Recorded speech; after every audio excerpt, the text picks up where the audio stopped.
Moi, j'ai pas fait d'école de journalisme. L'école de journalisme, c'était ici, à France Bleu. Et je pense que ça a été pour moi la meilleure des écoles de journalisme. Si France Bleu n'avait pas existé, je ne serais pas ce que je suis devenu. C'est mes débuts, j'avais 20 ans, j'ai été accueillie à France Bleu Caen. Avec Élise Lucet, on a commencé là-bas. Et puis on a commencé en poussant la porte. Au bout d'une semaine, je suis sortie de là en me disant « Mais ce métier est absolument génial et c'est ça que je veux faire dans la vie ». C'est tout simplement la révélation de ma vocation et l'envie de faire ce métier, mais pour toute ma vie. C'est un endroit où, et c'est rare, on a le temps d'apprendre, on a le temps d'entendre, d'écouter, de regarder pour se perfectionner. Et c'est vraiment là que j'ai fait mes premières armes, grâce à la compétence et à la bienveillance des gens.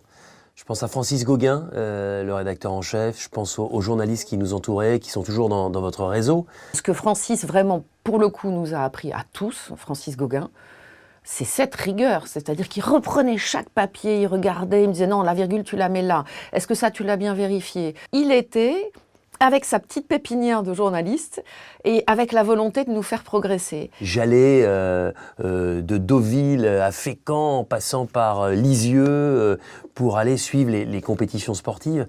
Et c'était des moments extraordinaire. Moi, je partais avec ma petite Super 5, mon petit magnéto, et j'allais faire des interviews de pêcheurs, d'agriculteurs, de commerçants, enfin, bref, j'allais faire mon boulot. Et si je me plantais, j'étais toute seule. Et si je réussissais, j'étais toute seule aussi. À France Bleu, j'ai appris la rigueur, le sérieux, et puis aussi, encore une fois, cette capacité à travailler dans la bonne humeur et dans une belle ambiance. Ça m'a appris qu'un journaliste a un vrai sens de la responsabilité, et qu'on se doit de respecter les propos des gens qu'on va interviewer.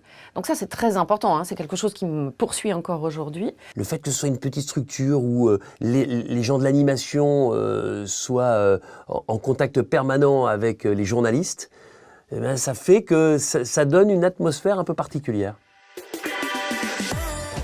Je dis merci à France Bleu pour tout ce que j'ai appris là-bas et tout ce bagage avec lequel je me balade aujourd'hui. Un bagage à la fois d'humilité, de proximité et qui permet vraiment ensuite d'avancer sereinement dans le métier. Ce sera à jamais la maison qui m'a ouvert ses portes, qui m'a donné sa confiance, et ça n'a pas de prix.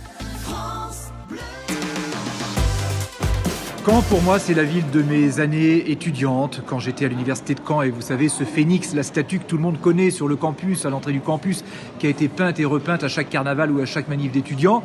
Et puis j'ai revu Caen quelques années après, cette fois dans mon parcours professionnel, quand j'étais rédacteur en chef adjoint à France 3 Basse-Normandie, parce qu'à l'époque il y avait 2 Normandies encore.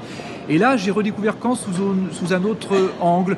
Caen, la ville proche de la mer, après le travail, quand il y avait les grandes marées, aller sur la côte en 5 minutes, c'est tout à fait formidable. Ça permet de prendre un vrai bol d'air. D'où Caen la mer aujourd'hui, maintenant je comprends d'où ça vient.